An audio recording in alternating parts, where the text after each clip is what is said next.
Shalom saudara. Salah satu arti dari Pentakosta ketiga adalah kebangkitan generasi Yeremia, yaitu anak-anak muda yang dipenuhi Roh Kudus, cinta mati-matian kepada Tuhan Yesus, tidak kompromi terhadap dosa, dan akan bergerak untuk memenangkan jiwa. Nah saudara, kebangkitan generasi Yeremia tidak hanya ditunggu secara pasif, tetapi harus dikerjakan secara aktif di komunitas lokal kita masing-masing. Ketimbang menunggu untuk sebuah ledakan besar, cara kerja kerajaan Allah itu dimulai dari benih yang kecil dan pelan-pelan akan bertumbuh. Tuhan Yesus memberikan kita sebuah perumpamaan dalam Matius 13 ayat 24-25 yang berkata, "Hal kerajaan sorga itu seumpama orang yang menaburkan benih yang baik di ladangnya. Tetapi pada waktu semua orang tidur, datanglah musuhnya menaburkan benih lalang di antara gandum itu, lalu pergi." Dari ayat ini, kita melihat cara kerja kerajaan Allah dan cara kerja iblis. Tuhan menabur benih yang baik dan itu akan bertumbuh. Tetapi iblis juga tidak tinggal diam. Iblis bekerja dengan menaburkan benih yang jahat yang diilustrasikan oleh lalang sebagai kontra dari benih yang baik yang diilustrasikan oleh gandum. Dengan demikian, dapat kita katakan bahwa di era Pentakosta ketiga ini, ketika Tuhan menabur benih yang baik, yaitu kebangkitan generasi Yeremia, maka iblis akan juga menaburkan benih yang buruk untuk menghancurkan rencana Tuhan atas generasi ini. Berdasarkan lensa pemahaman Matius 13 ayat 24-25 terkait prinsip kerja si iblis, maka kita akan mengerti bahwa kalau hari-hari ini kita melihat iblis secara gencar menaburkan benih yang tidak baik kepada generasi muda, sehingga mengakibatkan anak-anak muda terjerumus dalam kehidupan yang berdosa atau yang sangat bertolak belakang dengan karakteristik generasi Yeremia, itu artinya iblis mengetahui bahwa Tuhan sedang mengerjakan sesuatu yang dahsyat. Tuhan sedang menabur benih yang baik, yakni kebangkitan generasi Yeremia. Sekarang, pertanyaannya bagi generasi Yeremia adalah, di manakah posisi kita sekarang? Apakah hidup kita lebih condong mengikuti arus dunia atau Tuhan? Arus dunia bisa berbicara mengenai budaya, norma, tren, dan ideal-ideal yang duniawi. Tapi sebagai orang percaya, kita diingatkan untuk memikirkan perkara-perkara yang di atas dan bukan yang di bumi. Seperti yang sering disampaikan oleh gembala sidang kita, perkara yang di bumi berbicara tentang hidup yang duniawi, yang dinyatakan dalam rupa perintah, peraturan, dan ajaran yang tidak membawa seseorang kepada pengenalan akan Kristus. Perkara yang di bumi juga berbicara tentang segala sesuatu yang berada dalam pikiran, perkataan, dan perbuatan yang merupakan sifat manusia lama sehingga bertentangan dengan kehendak Allah. Tetapi sesuai Roma 12 ayat 2, generasi Yeremia harus berubah oleh pembaharuan budi supaya dapat membedakan mana kehendak Allah yang baik dan yang berkenan kepadanya. Sebaliknya, kehidupan kita seharusnya ada di dalam Tuhan sepenuhnya. Ini berarti bahwa kita hidup mengikuti prinsip, ideal, dan standarnya Tuhan, dan bukan yang lain. Dengan kata lain, kita diminta untuk lebih lagi memikirkan perkara-perkara yang di atas. Dan juga seperti yang disampaikan oleh gembala sidang kita, memikirkan perkara-perkara yang di atas berarti bahwa kita harus menilai, mempertimbangkan, dan memikirkan segala sesuatu dari sudut pandang kekekalan dan sorga. Dan kita juga harus berpikir dan bertindak sesuai dengan pikiran dan tindakan Kristus. Jadi di manakah posisi hidup kalian sekarang? Dan apa yang kalian tunggu? Untuk itu ada dua langkah utama yang harus diambil oleh generasi Yeremia. Dan yang pertama adalah mengambil komitmen pribadi. Bangunlah kedalaman rohani. Gunakanlah waktu di masa muda kalian untuk membentuk spiritualitas, mentalitas, karakter, serta pengetahuan dan keahlian. Dan prosesnya memang tidak mudah, namun bukanlah hal yang mustahil. Mintalah pertolongan Roh Kudus dan beri dirimu untuk dimuridkan, dimentoring oleh kakak-kakak rohani, dan bergabunglah dalam komunitas rohani yang sehat.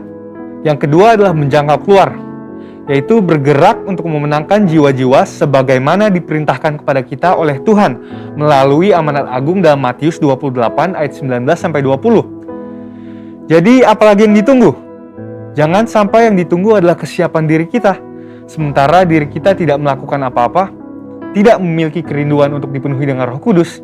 tidak ada gairah untuk cinta mati-matian kepada Tuhan Yesus, dan belum rela untuk melepaskan kompromi dengan dosa yang tentunya menghasilkan kenikmatan bagi kedagingan.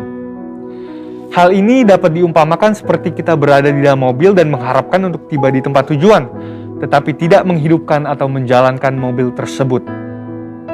Nubuatan telah disampaikan. Janji Tuhan tentang kebangkitan generasi Yeremia telah dinyatakan. Tetapi kitalah yang harus mengambil keputusan untuk bangkit dan untuk bergerak.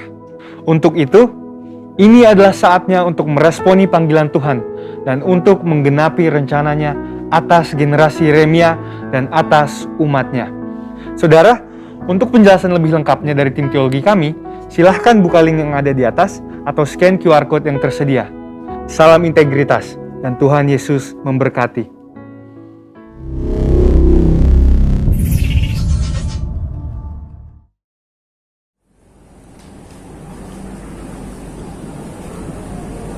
Shalom.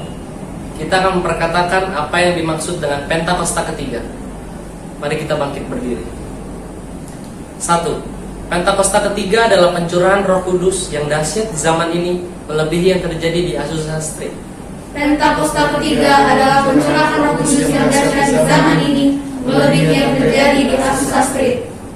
2. Pentakosta ketiga akan mengakibatkan penuaian jiwa yang terbesar dan yang terakhir sebelum Tuhan Yesus datang kembali. Pentakosta ketiga akan mengakibatkan penuaian jiwa yang terbesar dan yang terakhir sebelum Tuhan Yesus datang kembali. 3. Pentakosta ketiga akan membangkitkan generasi Yeremia, yaitu anak-anak muda yang dipenuhi Roh Kudus, cinta mati-matian kepada Tuhan Yesus, tidak kompromi terhadap dosa, dan akan bergerak untuk memenangkan jiwa. Pentakosta ketiga akan membangkitkan generasi Yeremia, yaitu anak-anak muda yang dipenuhi Roh Kudus, cinta mati-matian kepada Tuhan Yesus, tidak kompromi terhadap dosa, dan akan bergerak untuk memenangkan jiwa. 4. Pentakosta ketiga lahir di Indonesia yang bergerak ke bangsa-bangsa. Gerakan ini dari timur ke barat dan akan kembali ke Yerusalem. Pentakosta ketiga lahir di Indonesia yang bergerak ke bangsa-bangsa. Gerakan ini dari timur ke barat dan akan kembali ke Yerusalem. 5. Pentakosta ketiga akan memberikan kuasa untuk menyelesaikan amanat agung, dan setelah itu Tuhan Yesus datang kembali. Pentakosta ketiga akan memberikan kuasa untuk menyelesaikan amanat agung, dan setelah itu Tuhan Yesus datang kembali. Amin.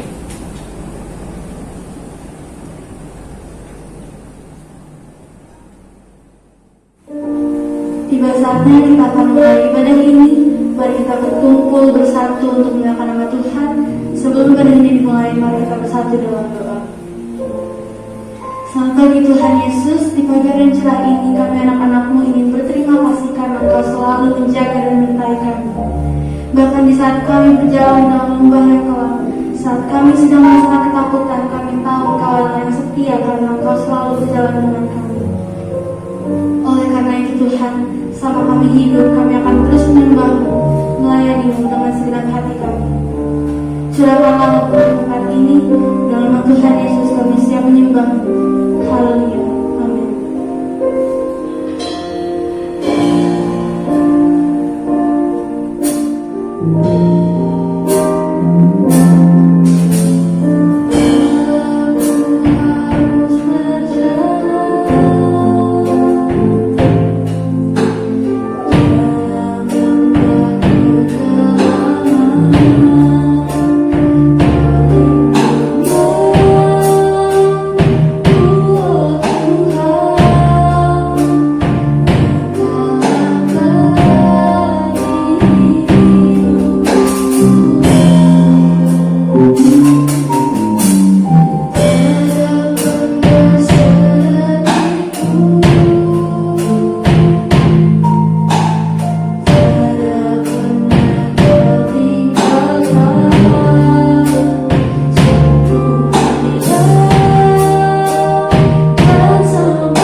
Dan sekarang kami mau memuji-Mu Tuhan, dan kami mau bersyukur atas mujizat yang Engkau berikan kepada setiap kami. Dalam nama Tuhan Yesus kami siap memuji-Mu. Haleluya. Amin. Yang ingin bersorak-sorai bagi nama Tuhan, katakan haleluya. Mari kita angkat pujian ini untuk Tuhan Yesus. Mari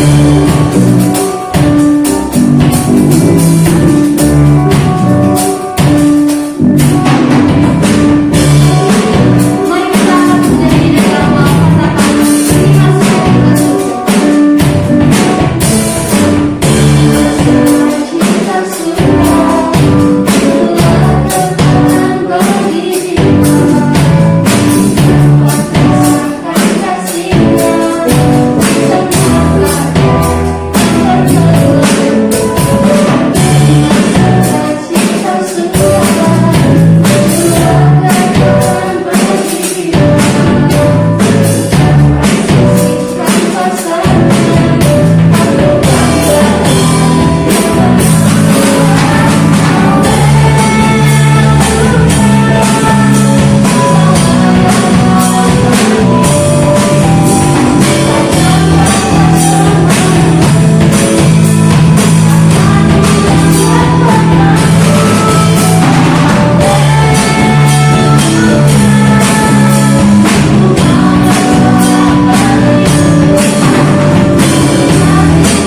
hati dalam doa.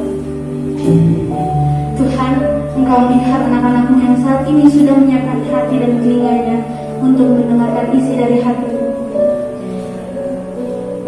Tolong bantu kami untuk dapat mengerti isi dari hati-Mu Tuhan, karena kami tahu firman-Mu yang telah menguatkan kami, mengajar kami, menegur kami, dan firman-Mu adalah ya dan amin. Semua kebaikan tercurah dengan sempurna dalam kehidupan kami.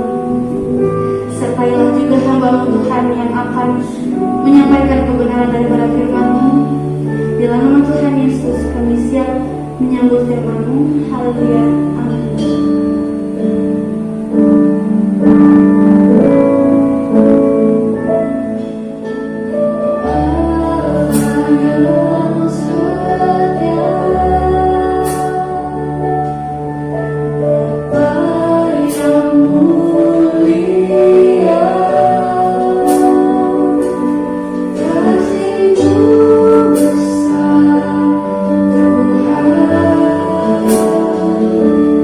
Tuhan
Shalom semuanya. Apa kabarnya saudara-saudara yang dikasihi Tuhan Yesus? Saya percaya kabar saudara dalam keadaan baik, sehat secara sempurna, dan diberkati Tuhan berlimpah-limpah. Saudara yang dikasihi Tuhan Yesus, mari kita belajar tentang kebenaran firman Tuhan, bijaksana dalam hidup saudara.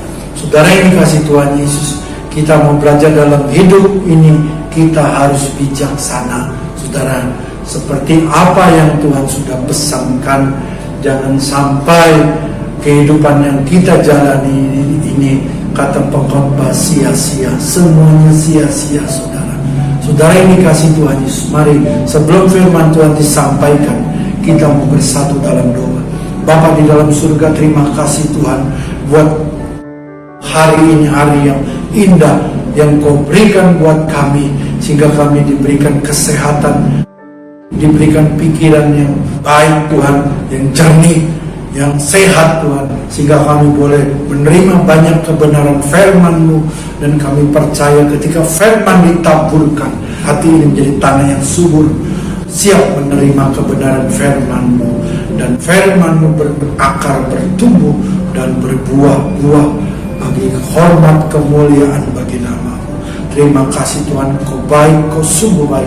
Pakai hamba-Mu menjadi alat-Mu untuk menyampaikan kebenaran firman-Mu, karena hamba-Mu percaya semuanya berasal daripada Engkau.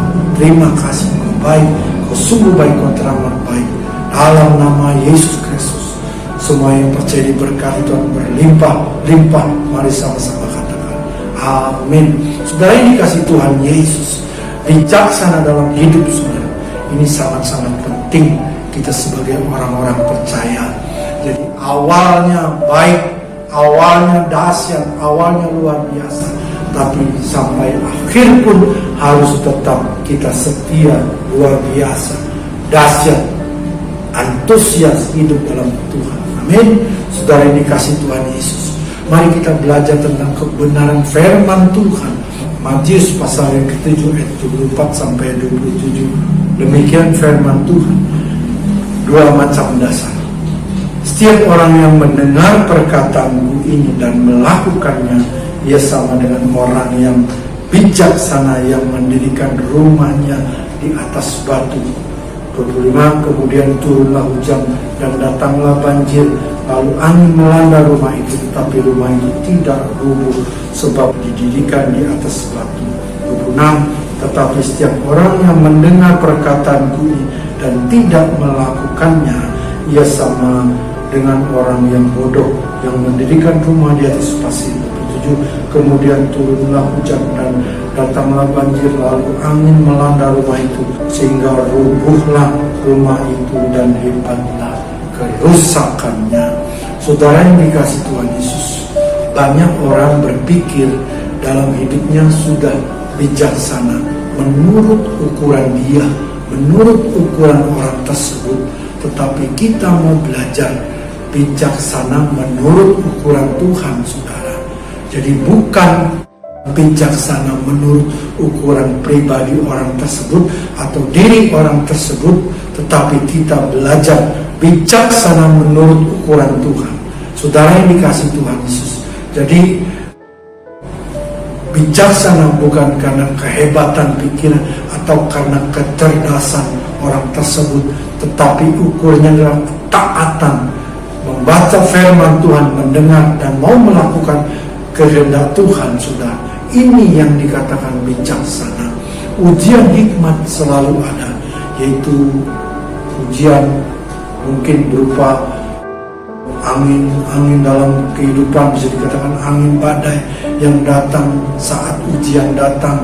Jangan kadang orang merasa ketika ujian datang dia coba tangkil dalam nama Yesus, padahal ujian itu mau membawa dia naik level. Saudara, ada waktunya kita tangkil ujian, ada waktunya Tuhan inginkan kita melewati proses ujian tersebut.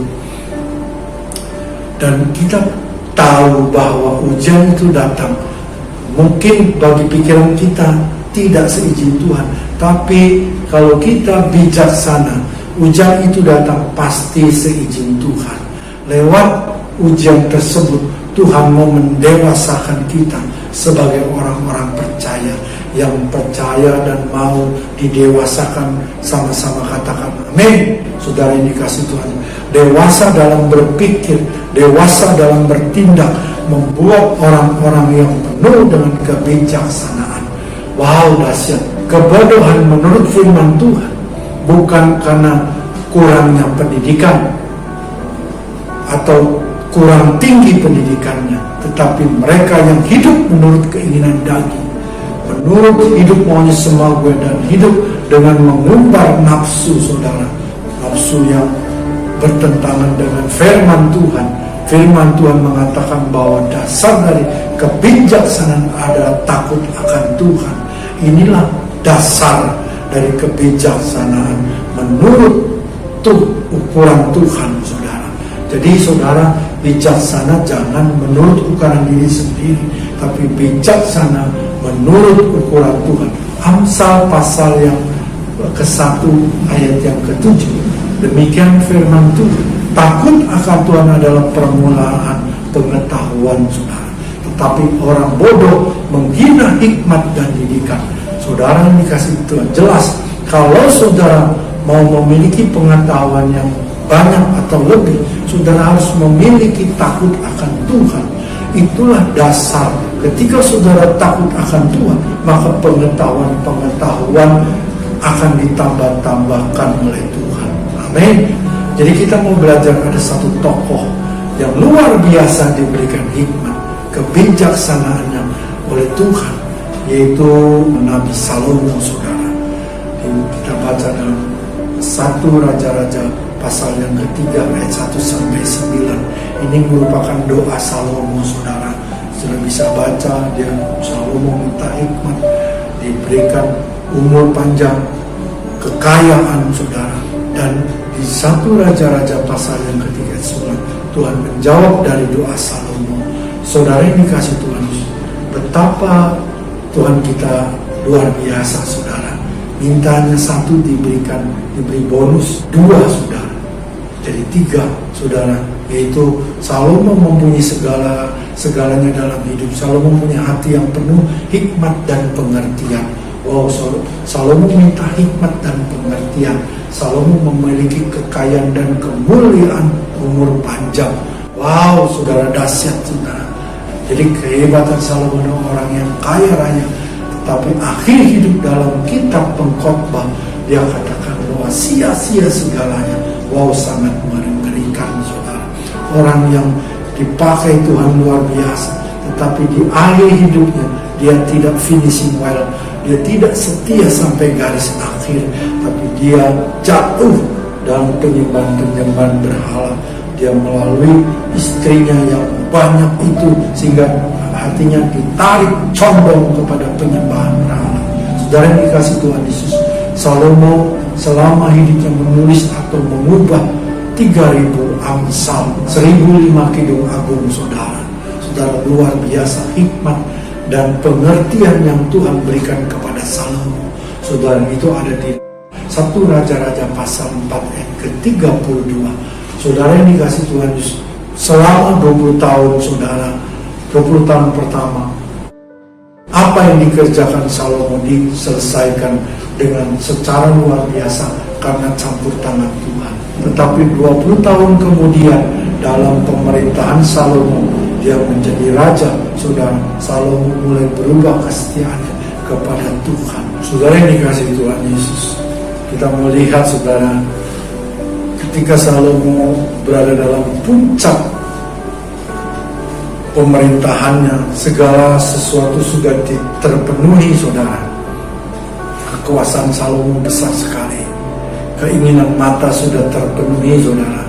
Dengan 700 istri, 300 gundik, total 1.000, saudara. Kekayaan Salomo pada masa pemerintahannya, wow, sungguh luar biasa, saudara. Tetapi akhirnya Salomo jatuh karena hatinya tidak melekat lagi kepada Tuhan. Saudara, inilah yang membuat Salomo jatuh. Saudara, dia jatuh pada penyembahan berhala.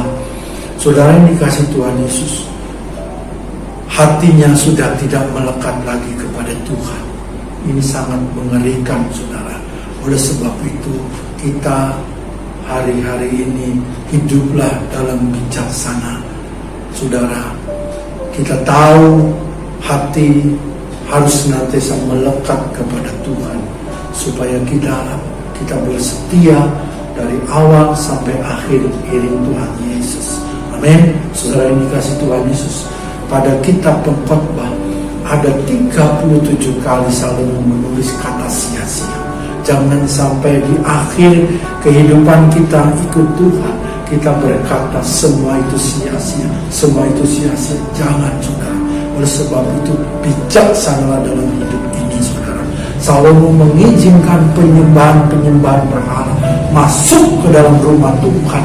Ini membuat kesalahan yang fatal dilakukan oleh Salomo, dan ini melukai hati Tuhan. 1 Korintus 6 ayat 19a. Atau tidak tahukah kamu bahwa tubuhmu adalah bait Roh Kudus yang diam di dalam kamu? Ingat, tubuh ini adalah bait Roh Kudus. Enggak boleh ada ilah-ilah lain dalam tubuh ini, karena tubuh ini adalah milik Tuhan Yesus. Tubuh ini adalah milik Roh Kudus. Puji Tuhan, Salomo menulis kitab Pengkhotbah dan menasehati banyak orang bahwa kesia-siaan kalau hidup di luar Tuhan. Saudara, ini diingatkan untuk saudara dan saya. Jadi kalau saudara hidup di luar Tuhan merupakan kesia-siaan.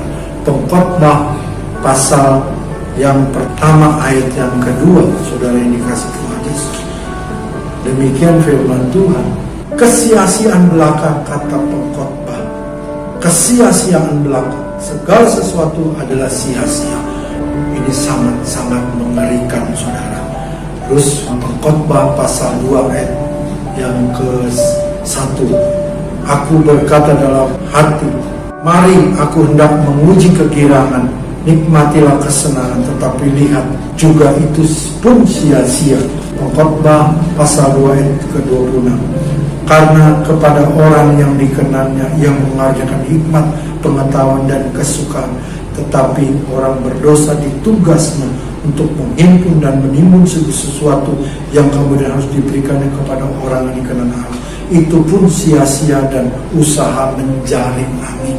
Saudara yang dikasih Tuhan Yesus, kita baca lagi di dalam Pengkhotbah pasal 12 ayat yang ke-8. Kesia-siaan atas kesia-siaan, kata Pengkhotbah, segala sesuatu adalah sia-sia. Jadi akhir kata dari segala yang didengar ialah takut akan Allah dan berpeganglah pada perintahnya. Maka ini adalah kewajiban kita semua orang percaya. Saudara, jadi ada satu kalimat, wisdom is not something but someone.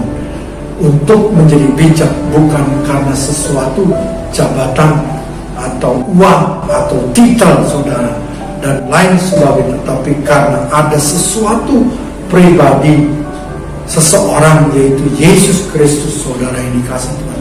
Kolose 2 pasal yang ketiga, sebab di dalam Dialah tersembunyi segala harta, hikmat dan pengetahuan. Wow, dahsyat, saudara. Di dalam Yesus, di dalam Tuhan tersembunyi harta, hikmat dan pengetahuan. Saudara-saudara, saya mau kejarlah Yesus dan kerajaannya yang tidak tergoncangkan, maka segala sesuatu akan ditambahkan dalam kehidupan saudara. Oleh sebab itu, kejar, tangkap Tuhan Yesus, seperti Rasul Paulus dikatakan, mengejar, berlari-lari mengejar Tuhan Yesus. Saudara yang dikasih Tuhan Yesus, jadi bagaimana cara untuk mendapatkan hikmat? Yang pertama, hitunglah hari-hari yang ada supaya kita beroleh hati yang bijaksana. Jadi Mazmur 90 ayat yang ke-12. Ajarlah kami menghitung hari-hari kami sedemikian, hingga kami beroleh hati yang bijaksana. Kita harus memperhatikan hari demi hari dalam kehidupan kita. Supaya apa? Kita semakin hari hidup dalam Tuhan semakin bijaksana. Dan tidak bodoh, tidak bebal, diberitahu, dinasihati oleh firman, kita makin hari makin dewasa, naik level. Mari saudara kita isi hari yang ada dengan benar, maksimal, dan menyenangkan hati Tuhan. Jangan sampai hari-hari yang ada, setiap hari berlalu dengan sia-sia. Hari-hari yang ada berlalu dengan sia-sia, saudara. Seperti tadi dikatakan menjalin angin, saudara. Tapi karena kita melakukan hal-hal yang tidak bermanfaat dan tidak sesuai dengan kehendak Tuhan, jadi sia-sia kita melakukan yang tidak bermanfaat, dan kita tidak melakukan kehendak Tuhan, hidup kita menjadi sia-sia. Karena dikasih Tuhan yang kedua, saudara, mintalah kepada Tuhan apabila kita kekurangan hikmat. Kita harus minta kepada sumber hikmat apabila kita kekurangan hikmat. Yakobus pasal yang pertama ayat yang kelima. Tapi apabila di antara kamu ada yang kekurangan hikmat, hendaklah ia memintakannya kepada Allah, yang memberikan kepada semua orang dengan murah hati dan dengan tidak membangkit-bangkit, maka hal itu akan diberikan kepadanya. Saudara yang dikasih Tuhan, oleh sebab itu minta kepada Tuhan hikmat, minta kepada Tuhan hati yang bijaksana. Puji Tuhan karena Tuhan Yesus adalah sumber hikmat. Hanya kepada Tuhan Yesus sajalah kita harus, dia ada sumber bijaksana, saudara. Dia adalah bijaksana, sehingga kita harus minta kepada Tuhan. Ketika kita hidup di dunia pasti banyak masalah, dan ketika menghadapi masalah kita membutuhkan hikmat untuk menyelesaikannya, sehingga kita tidak salah dalam mengambil keputusan. Untuk datang dan berharap kepada manusia, selalu terbatas pertolongannya yang diberikan kepadanya. Ingat, pertolongan manusia terbatas, dan pertolongan manusia ada embel-embelnya, saudara. Tapi ketika kita minta pertolongan kepada Tuhan, Tuhan Yesus, kita dibawa semakin dekat kepada Tuhan dan diberikan hikmat yang terus ditambah-tambahkan oleh Tuhan ketika kita minta kepada Tuhan untuk dapat menyelesaikan masalah. Maka datanglah kepada Tuhan sehingga kita dapat menyelesaikan masalah yang kita sedang hadapi, dan hasilnya pasti memuaskan. Amin. Kalau hikmat yang dari Tuhan, hasilnya pasti memuaskan.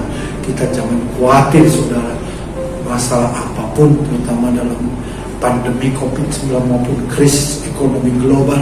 Kalau kita minta hikmat yang dari Tuhan, pasti hasilnya akan memuaskan. Karena apa? Kita mintanya kepada sumber hikmat yang memiliki hikmat, dan kita akan dapat menyelesaikan masalah-masalah dalam kehidupan kita. Yang ketiga, mendengar firman dan melakukan firman-Nya. Mendengar firman dan melakukan firman, mempraktekkan firman.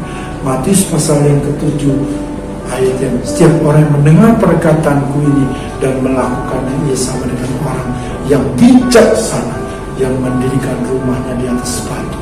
Saudara ini kasih, kalau orang yang bijaksana pasti melakukan hal sesuatu dengan perhitungan yang baik. Dia mendirikan rumah di atas batu. Rumah itu dalam mengalami badai, banjir, apapun, rumah itu tidak mengalami kerusakan, atau rumah itu tidak roboh. Dan ketika taat mendengar dan melakukan firman Tuhan, maka hikmat Tuhan dengan sendirinya akan menjadi bagian dalam hidup kita. Saudara yang dikasih Tuhan Yesus, jadi kita sudah belajar banyak tentang hikmat. Jadi di dalam Alkitab ada banyak tokoh Alkitab yang dipakai Tuhan secara luar biasa. Amin. Di antaranya Salomo dan Daud, saudara yang dikasih Tuhan Yesus. Ada dua perbedaan yang kita lihat, saudara. Apa bedanya? Ada dua perbedaan permintaan, saudara. Salomo meminta hikmat, mendapat bonus dari Tuhan dengan diberinya kejayaan, kekayaan, saudara. Sedangkan Daud meminta untuk tinggal di rumah Tuhan seumur hidupnya. Ketika kita minta hikmat dan kesukaan tinggal di dalam rumah Tuhan, jadi hidup kita balance, seimbang, saudara. Saudara, sehingga apapun yang kita minta dan doakan diberikan kejayaan, kekayaan, dan kemuliaan yang Tuhan akan berikan kepada hidup saudara dan saya. Ketika semua sudah diberikan, maka kita harus rendah hati dan hidup melekat kepada Tuhan. dalam takut dan hormat dan kagum kepada Dia.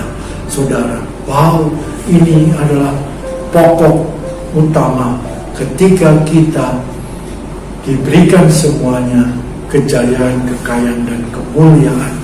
Hikmat manusia terbatas dalam menyelesaikan sesuatu tetapi hikmat dari Tuhan tidak pernah ada batasnya.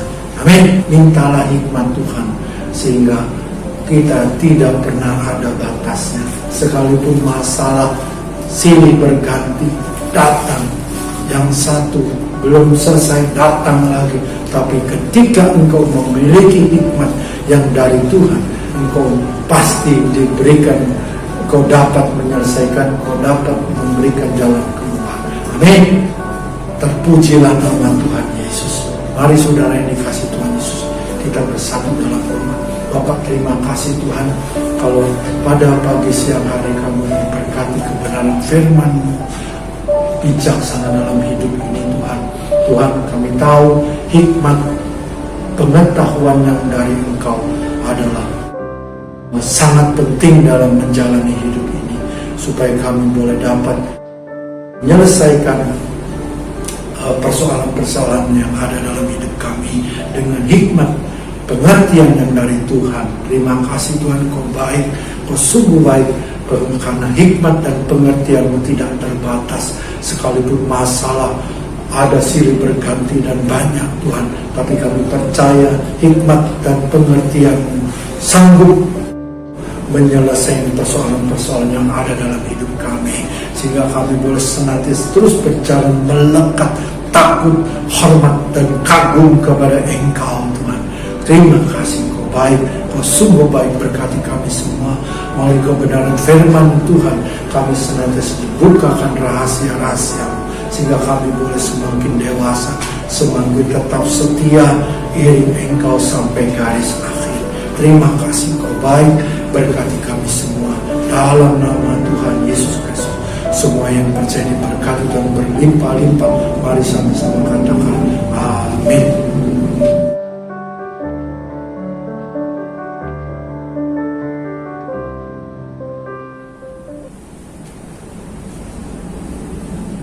Kita akan memperkatakan visi Rayon 1H. Mari kita bangkit berdiri. Menjadi keluarga kerajaan Allah yang memenangkan jiwa-jiwa dan berdampak bagi dunia dengan nilai ikrar Rayon 1H: integritas, keintiman, rendah hati, antusias, inovatif, rela berkorban. Amin. Saya mengajak kita semua untuk bersama-sama membaca Mazmur 91 ayat 1 sampai ayat yang ke-16. Dalam lindungan Allah, orang yang duduk dalam lindungan yang maha tinggi dan bermalam dalam naungan yang maha kuasa akan berkata kepada Tuhan, tempat perlindunganku dan kubu pertahananku, Allahku yang kupercayai. Sungguh Dialah yang akan melepaskan engkau dari jerat penangkap burung, dari penyakit sampar yang busuk. Dengan kepaknya yang akan menudungi engkau, di bawah sayapnya engkau akan berlindung. Kesetiaannya ialah perisai dan pagar tembok. Engkau tak usah takut terhadap kedahsyatan malam, terhadap panah yang terbang di waktu siang, terhadap penyakit sampar yang berjalan di dalam gelap, terhadap penyakit menular yang mengamuk di waktu petang. Walau 1000 orang rebah di sisimu dan 10.000 di sebelah kananmu, tetapi itu tidak akan menimpamu. Engkau hanya menontonnya dengan matamu sendiri dan melihat pembalasan terhadap orang-orang fasik. Sebab Tuhan ialah tempat perlindunganmu, yang maha tinggi telah kau buat tempat perteduhanmu. Malapetaka tidak akan menimpa kamu, dan tulah tidak akan mendekat kepada kemahmu. Sebab malaikat-malaikatnya akan diperintahkannya kepadamu untuk menjaga engkau di segala jalanmu. Mereka akan menatang engkau di atas tangannya, supaya kakimu jangan terantuk kepada batu. Singa dan ular telung akan kau langkahi. Engkau akan menginjak anak singa dan ular naga. Sungguh hatinya melekat kepadaku, maka aku akan meluputkannya. Aku akan membentenginya, sebab ia mengenal namaku. Bila ia berseru kepadaku, aku akan menjawab. Aku akan menyertai dia dalam kesesakan. Aku akan meluputkannya dan memuliakannya. Dengan panjang umur akan kukenyangkan dia, dan akan kuperlihatkan kepadanya keselamatan daripadaku. Amin.